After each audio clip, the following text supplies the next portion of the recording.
આ હેડલાઇનના પ્રાયોજક છે કર્ણાવતી યુનિવર્સિટી। દેશમાં ચોથા તબક્કા માટેના મતદાનનો પ્રારંભ થઈ ચૂક્યો છે। 10 રાજ્યની 96 બેઠકો પર ચાલી રહ્યું છે વોટિંગ। કુલ 1717 ઉમેદવારો છે મેદાને।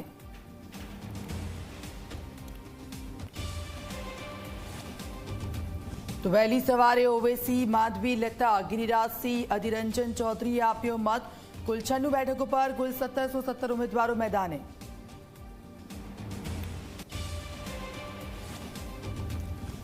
રાજ્યમાં ભર ઉનાળે કમોસમી વરસાદની આગાહી। સૌરાષ્ટ્ર, ઉત્તર, દક્ષિણ ગુજરાતમાં પડી શકે છે વરસાદ। રવિવારે 5 જિલ્લામાં થયું માવઠું।